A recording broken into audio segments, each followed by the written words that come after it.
ሰላም ጤና ይስጥልን ክብራትና ክብራን ተመልካቾቻችን ከሀዲያ ቴሌቪዥን የዕለቱን ዜናዎች ይዘን ቀርበናል። ዋና ዋናዎቹን በማስቀደም እንጀምራለን። በሆሳና ከተማ በኮሪደር ልማት ስራ የታየው ጥሩ ተሞክሮ በዞኑ በሌሎች የልማት ስራዎች ሊደገም እንደሚገባ የሆሳና ከተማ ነዋሪዎች ተናገሩ። በተለያዩ መስኮች የታዩ ለውጦችን ለማስቀጠል የሰላም ግንባታ ስራዎች ተጠናክሮ መቀጠል እንዳለባቸው የማዕከላዊ ኢትዮጵያ ክልል ርዕሰ መስተዳድር ዶክተር እንዳሻው ጣሰው ገለጹ። በኢትዮጵያ 5 ሚሊዮን ቤተሰቦችን ተጠቃሚ ማድረግ የሚችል የባዮጋዝ ታዳሽ ኢነርጂ አቅም መኖሩን የውሃና ኢነርጂ ሚኒስቴር አስታወቀ። ከውጭ አሜሪካ ዩክሬንን የኃይልና የማዕድን ሀብት በጋራ ለመጠቀም የሚያስችላትን ስምምነት ለወራት ከዘለቀ ውጥረት የተሞላበት ድርድር በኋላ ተፈራረመች።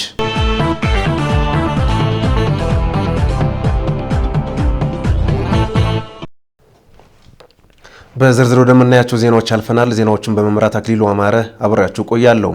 በተለያዩ መስኮች የታዩ ለውጦችን ለማስቀጠል የሰላም ግንባታ ስራዎች ተጠናክሮ መቀጠል እንዳለባቸው የማዕከላዊ ኢትዮጵያ ክልል ርዕሰ መስተዳድር ዶክተር እንዳሻው ጣሰው ገለጹ። በክልሉ በፓርቲና በመንግስት ባለው 9 ወራት የተከናወኑ ተግባራትን አስመልክቶ ክልል አቀፍ የአመራር መድረክ በሆሳና ከተማ ተካሂዷል። ምንተዋብ ኢያሱ ዝርዝሩን ይዛለች። በመድረኩ የተገኙት የማዕከላዊ ኢትዮጵያ ክልል ርዕሰ መስተዳድር ዶክተር እንዳሻው ጣሰው በክልሉ በሁሉም መስኮች እየታዩ ያሉ ጥሩ ውጤቶችን ለማስቀጠል የሰላም ግንባታ ላይ የሚሰሩ ስራዎች መጠናከር እንዳለባቸው ተናግረዋል። በክልላችን ዋና ዋና ውጤቶች ምንድን ናቸው? ውጤት በደንብ አስቀምጠን መሄድ አለብን።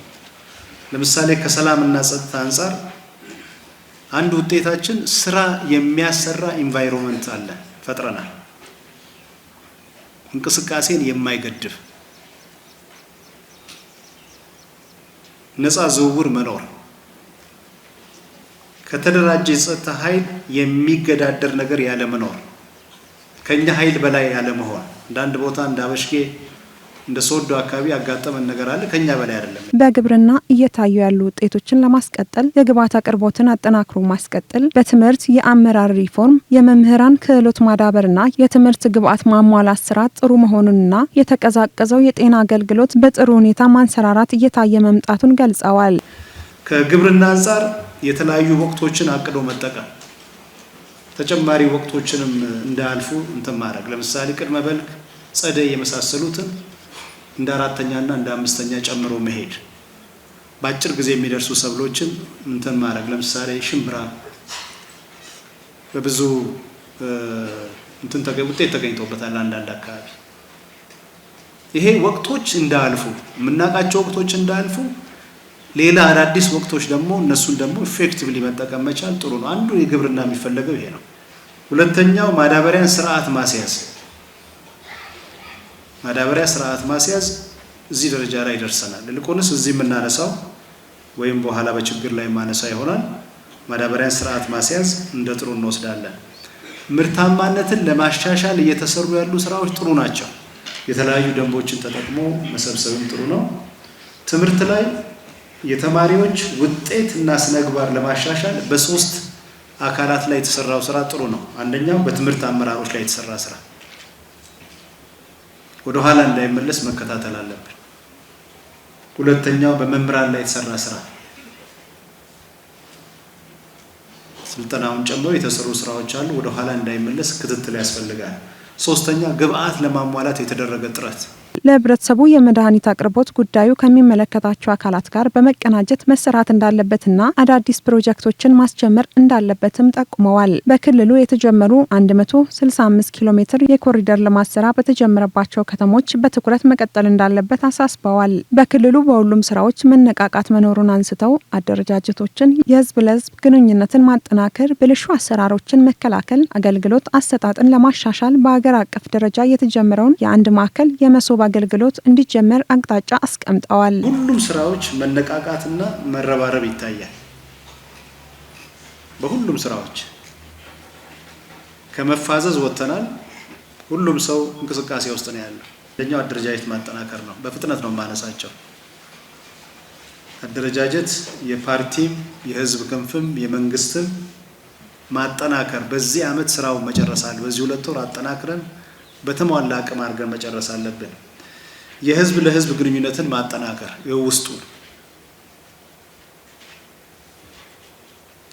ሌላው በተለያየ መንገድ ሊከሰቱ የሚችሉ ብልሹ አሰራሮች ከግዢ ከመሬት በተናጠል በትስስር ከሚፈጸሙ አሰራሮችና ሌብነት ተቋማትን መከላከል፣ ህዝቡን መከላከል፣ መስሪያ ቤትን መከላከል ያስፈልጋል።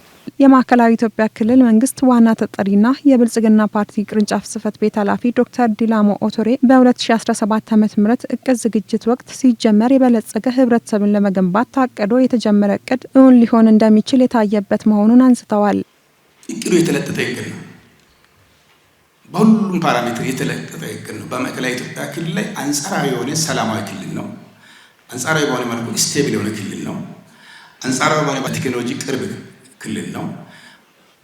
ባልተለመደ መልኩ ብዙ ጊዜ ሐምሌ፣ ነሐሴና መስከረም የዝግጅት ምዕራፍ ተብሎ የሚወሰደውን በጊዜ ለመንፈስ ስራዎቻችንን ነሐሴ 1 ጀምሮ ሙሉ ትግበራ ምዕራፍ እንዲሆን አጠቃላይ ስራዎቻችን ሲታይ አሁን ደግሞ ጊዜ ስለሌለን በኋላም ኮምፕሬሄንሲቭ ሊኮር ፕሬዝዳንት ስለሚመጡ የተሳካ ወራት ናቸው። 9 ወራት ማለት ነው።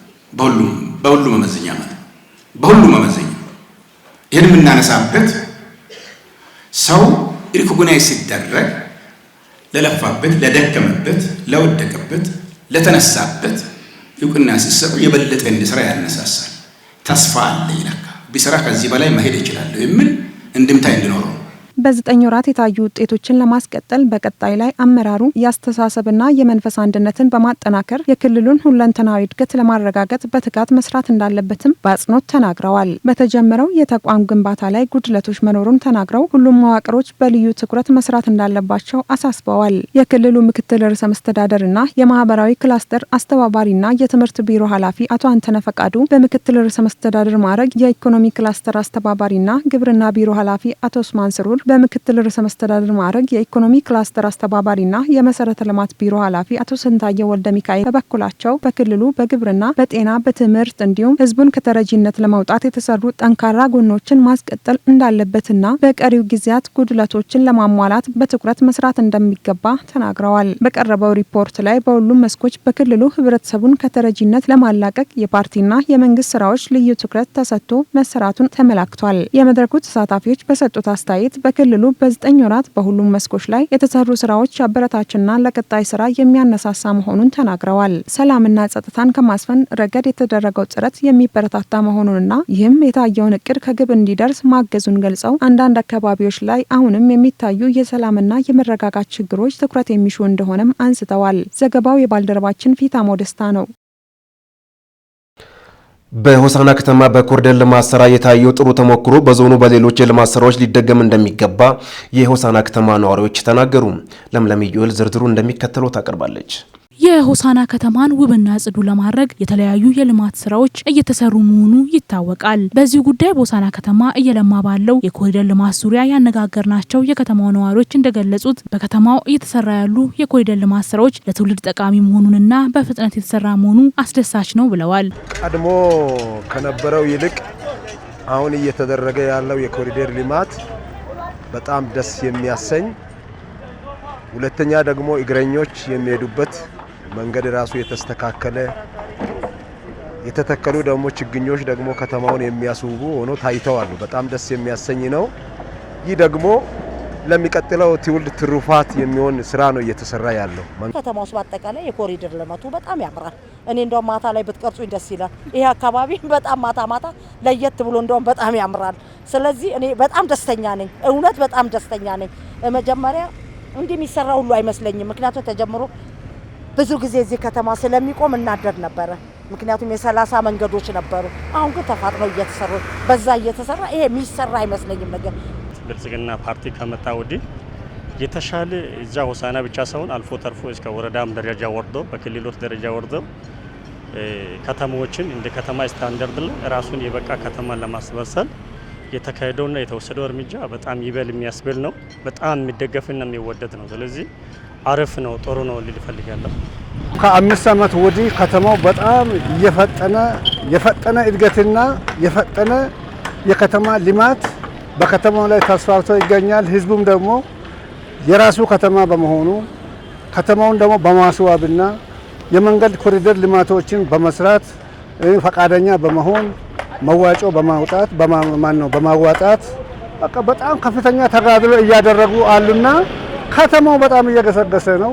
በጣም የሚገርም ሁኔታ እየገሰገሰ ስለሆነ በጣም ጥሩ ነው ማለት እችላለሁ። የኮሪደር ልማቱ ከተማዋን ለነዋሪዎቿ ምቹ ከተማ እንድትሆን ከማድረግ ባለፈ የከተማዋን ገጽታ የቀየረ መሆኑን የከተማ ነዋሪዎች ተናግረው ሌሎች የልማት ስራዎች ይህንን ተሞክሮ በመውሰድ ሊሰሩ ይገባል ብለዋል። ህዝቡ በነቂስ ልማቱን ወዷል።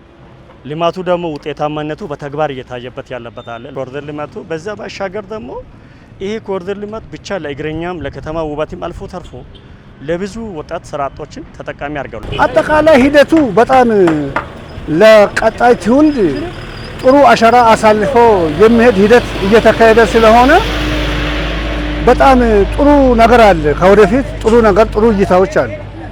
የኮሪደር ልማቱ ከመልማቱ በፊት የመንገድ መጣበብ እንደነበር አስታውሰው አሁን ላይ ማራኪ ውበት የተላበሰ መምጣታቸውን ተናግረዋል። ሰዎች የሚሄዱበት መንገድ በተላይ መኪና የሚሄድበት መንገድ ደግሞ በተላይ ሆኖ ትክክለኛ የሆነ ነገር ነው አሁን እየሆነ ያለው። ይሄ ደግሞ ናፍቆታችን ነው። ስለዚህ አሁን ልማቱ በእንዲህ አይነት ሁኔታ እየቀጠለ ስለሆነ በጣም ደስ የሚያሰኝ ነው። የምታየው ነገር ደግሞ ጥሩ ለውጥ ነው የሚኖረው። አያይዘውም ነዋሪው ህብረተሰብ እየተከናወነ ያለው ለትውልድ ጠቃሚ የልማት ተግባር ጠናክሮ እንዲቀጥል በባለቤትነት መጠበቅ ይገባል ብለዋል። እኛም ደግሞ መደገፍ አለብን።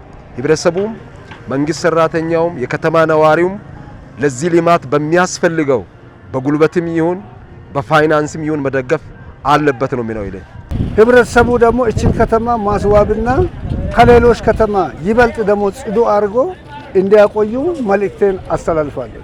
ህብረተሰቡ ደግሞ ለዚህ ለልማት እንቅፋት ሳይሆን ሁላችን የራሳችን ልማት ስለሆነ የአንድ ግለሰብ ወይንም የመንግስት ብቻ አይደለም። ይሄ ከተማ ሲጸዳ፣ ይሄ ከተማ ሲያምር የህብረተሰቡ የኛ ነው። እኛ አሁን ሀፍ እድሜ ኖረናል። ቀጥሎ የሚመጣው ጄኔሬሽን ትውልድ ሆሳናን ጥሩ ጽድት ያለች ንጹህ ከተማ መረከብ አለበት። ታላቁ የኢትዮጵያ ህዳሴ ግድብ ከኃይል ማመንጫነቱን ባለፈ የአካባቢውን ስነ ምህዳርና ብዝሃ ህይወት በማስጠበቅ ረገድ ከፍተኛ አስተዋጽኦ ያለው መሆኑ ተገለጸ። ሊዲያ ጴጥሮስ በኢትዮጵያውያን የጋራ ትጋትና ርብርብ ተገንብቶ ሊጠናቀቅ ከጫፍ የደረሰው ታላቁ የኢትዮጵያ ህዳሴ ግድብ ከኢትዮጵያም ባለፈ ለአካባቢው ሀገራት የላቀ ፋይዳ ያለው መሆኑ ይነገራል። ኢትዮጵያ በህዳሴ ግድብ ላይ በተፈጠሩት ከ70 በላይ ደሴቶች የቱሪዝም መስህብ ስፍራ በማድረግ ጎብኚዎች ከሚዝናኑባቸው ተመራጭ ስፍራዎች መካከል የማድረግ እድል አግኝታለች። ከተፈጠሩት ደሴቶች ከ40 በላይ የሚሆኑት እያንዳንዳቸው ከ10 ሄክታር በላይ ቦታ የያዙ በመሆኑ ለመዝናኛ ስፍራነት፣ ለብዝሃ ህይወት ጥበቃ፣ ለአካባቢው ስነ ምህዳር ውበትና በአየር ሁኔታ ተመራጭና ምቹ የመኖሪያ አካባቢ የማድረግ ጠቀሜታ እንደሚኖረው አንስተዋል። በአሶሳ ዩኒቨርሲቲ የስነ ምህዳርና ስነ ህይወት ትምህርት ክፍል መምህር ጌታቸው ገለታ የህዳሴ ግድብ በቀጣይ እየተገለጡ የሚሄዱ ዘርፈ ብዙ ጠቀሜታዎች አሉት ብለዋል። የህዳሴ ግድብ ከኃይል ማመንጫነቱ ባለፈ የአካባቢውን ስነ ምህዳርና ብዝሃ ህይወት በመጠበቅ ረገድ ከፍተኛ አስተዋጽኦ ያለው መሆኑን አንስተዋል። የአካባቢውን ሞቃታማ የአየር ንብረት በመቀየር ሀገር በቀል እጽዋቶች እንዲበረከቱና በአሳ ምርትም በግንባር ቀደምትነት ሊጠቀስ የሚችል ስፍራ ይሆናል ሲሉ ተናግረዋል።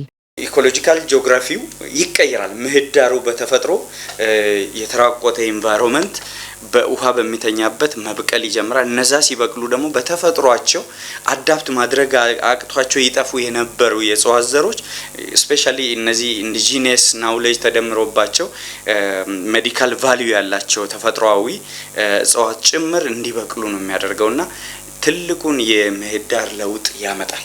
የውሃ ሀብት የብዝሃ ህይወት መሰረት በመሆኑ በግዙፍ ባህር ላይ ህይወታቸውን የሚያደርጉ እንስሳትና አዕዋፋት እንዲሁም በአካባቢው በምቾት የሚለመልሙ እጽዋት እምቅ ሀብቶች ይሆናሉ ብለዋል። በኢትዮጵያ ለተጀመረው የአረንጓዴ አሻራ መርሃ ግብር የህዳሴ ግድብ የራሱ አስተዋጽኦ ያለው መሆኑን አንስተው ለታችኞቹ የተፋሰስ ሀገራትም የጎርፍ አደጋን በመቀነስ ጉልህ ፋይዳ አለው ነው ያሉት።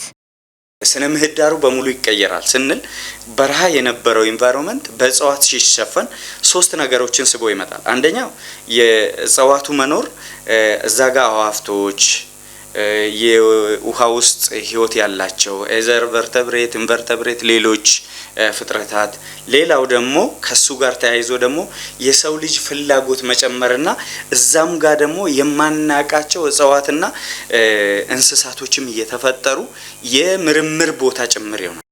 ግድቡ በሚፈጥረው የስነ ምህዳር ለውጥ አካባቢው ለቱሪስት መስህብና የመዝናኛ ኢንዱስትሪ ተመራጭ ስፍራ እንደሚሆን በእርግጠኝነት መናገር ይቻላል ብለዋል። ኢኮ ጂኦግራፊው ከተለወጠ በኋላ ቱሪስቶችን አትራክት የማድረግ የኢንተርቴይንመንት ኤሪያም ይሆናል። ብዙ ዋት ዊ ኮል ቴክኖሎጂ የምናሳይ ለምሳሌ አሁን ፊቸሮች ፊልም ላይ ሌሎች ሌላ የምታያቸው ጂኦግራፊካል ናሽናል ጂኦግራፊ ላይ የምናያቸው ሌላ ዓለም ላይ ያሉት በትንሹ እዚሁ ከሚፈጠረው አንፃር ትልቅ ኦፖርቹኒቲ ይሰጣልና የቱሪስት መስህብ ይሆናል። ከዛም አንፃር ደግሞ የኢኮኖሚ ምንጭ ይሆናል፣ ለብዙዎቹ የገቢ ምንጭም ይሆናል። በአካባቢው የስነ ምህዳር ለውጥ በመፍጠር የአካባቢውን የተፈጥሮ ሚዛን በማስተካከል እንዲሁም የተለያዩ ብዝሃ ህይወት መገኛ ማዕከል እንደሚሆን አመላክተዋል ሲል ኢዜአ ዘግቧል። በኢትዮጵያ 5 ሚሊዮን ቤተሰቦችን ተጠቃሚ ማድረግ የሚችል የባዮጋዝ ታዳሽ ኤነርጂ አቅም መኖሩን የውሃና ኢነርጂ ሚኒስቴር አስታወቀ። ቤተልሔም ደመቀ ዝርዝሩን ይዛለች። የውሃና ኢነርጂ ሚኒስቴር በወላይታ ሶዶ ዩኒቨርሲቲ ያስገነባውና 20 ኪሎዋት የማመንጨት አቅም ያለው የባዮጋዝ ማብላያ ፕሮጀክት ዛሬ ተመርቆ ለአገልግሎት በቅቷል። የውሃና ኢነርጂ ሚኒስቴር የኢነርጂ ዘርፍ ሚኒስትር ዴኤታ ዶክተር ኢንጂነር ሱልጣን ወሊ በዚህ ወቅት እንደገለጹት ቀጣይ ጥራትና አዋጭነት ያለው ኢነርጂ መጠቀም የሀገርን እድገት ለማረጋገጥ ወሳኝ ነው። ለተግባራዊነቱም የታዳሽ ኃይልና የባዮጋዝ ኢነርጂን በመጠቀም የኤሌክትሪክ ኃይል የማመንጨት ስራ በትኩረት እየተከናወነ መሆኑንም ተናግረዋል። በሀገሪቱ 5 ሚሊዮን ቤተሰቦችን ተጠቃሚ ማድረግ የሚያስችል የባዮጋዝ ኢነርጂ አቅም መኖሩን ገልጸው እስካሁንም በዘርፉ ተጠቃሚ ማድረግ የተቻለው 46000 ቤተሰቦችን ብቻ መሆኑን ገልጸዋል። በዘርፉ ያለውን እምቅ አቅም በአግባቡ ለመጠቀም ከፍተኛ የትምህርት ተቋማት በምርምር ማገዝ እንደሚገባቸውም ሚኒስትር ዴኤታው ተናግረዋል። ይህን ቴክኖሎጂ በማልማት በወላይታ ሶዶ ዩኒቨርሲቲ የተገነባው የባዮጋዝ ፕሮጀክት ለመጀመሪያ ጊዜ 20 ኪሎዋት የኤሌክትሪክ ኃይል ማመንጨት የሚችልና በተቋም ደረጃ የተገነባ መሆኑንም ተናግረዋል። ባዮጋዝ እምቅ ሀብቱ አለን፣ ፍላጎቱ አለ፣ ችሎታውም አለን። ስለዚህ ያን ቴክኖሎጂ መጠቀም አለብን። ከዚህ ቀደም የምንሰራቸው የባዮጋዝ ቴክኖሎጂዎች ከ4 እስከ 8 በአማካይ እስከ 6 ሜትር ኪዩብ ነበር የቤተሰብ ባዮጋዝ ይባል ነበር። አሁን ግን ይሄ ኢንስቲትዩሽናዊ ተቋማዊ ባዮጋዝ ነው። ለመጀመሪያ ጊዜ በኢትዮጵያ 300 ሜትር ኪዩብ ባዮጋዝ ሲተከል መጀመሪያ ጊዜ ነው። ለዛውም ለመጀመሪያ ጊዜ ነው በአይነቱ በኢትዮጵያ 20 ኪሎዋት ጀነሬት የሚያደርግ 20 ኪሎዋት ኢነርጂ ወይ ኤሌክትሪክ ሲስተም የሚያመነጭ ባዮጋዝ ስንጀምር ለመጀመሪያ ጊዜ ነው። ቴክኖሎጂው ከኤሌክትሪክ ፍጆታ በተጨማሪ የአየር ንብረትን ለውጥ ለመቋቋምና ለአፈር ማዳበሪያ የሚወጣውን ከፍተኛ ገንዘብ ለመቀነስ ያግዛል ብለዋል። በምክትል ርዕሰ መስተዳደር ማዕረግ የደቡብ ኢትዮጵያ ክልል ዲላ ክላስተር አስተባባሪና የግብርና ቢሮ ኃላፊ ዶክተር መርሁ ፍቅሩ በበኩላቸው ዩኒቨርሲቲው ቴክኖሎጂውን ወደ አርሶ አደሮች ለማስፋት የሚደረገውን ጥረት በምርምር ማገዝ አለባቸው ብለዋል። ቴክኖሎጂው ለአፈር ማዳበሪያ የሚወጣውን ከፍተኛ ወጪ ከመቀነስ ባለፈ እንደ ቡና ያሉ የተፈጥሮ ማዳበሪያ ለሚፈልጉ ምርቶች ያለው ሚና ጉልህ ነው ብለዋል። ከግብርና አንፃር ሰብልን በኦርጋኒክ ማምረት ኦርጋኒክ ፕሮዳክት በግብርና ማግኘት ፋይዳው ከፍተኛ ነው። ሁሉ ሰው እዚህ ያለ ሰው ይረዳል ብዬ ነው ማስበው። ስለዚህ ኦርጋኒክ የሆኑ ካሽ ክሮፖቻችን ኤክስፖርት ክሮፖቻችን አሉ እንደነ ቡና። ይህን ቴክኖሎጂ ከተጠቀምን ኦርጋኒክ የሆነ ኮፊን ለዓለም ገበያ ለማቅረብ ያለን እድል ከፍተኛ ነው። አንድ ሁለተኛ because of the presence of this technology አርሶ አደር ይህን ቴክኖሎጂ ስለሚጠቀም ብቻ ከባይ ፕሮዳክቱ ቡናን ያላለማውም ወደ ቡና ልማት እንዲገባ ኢንካሬጅ ያደርጋል።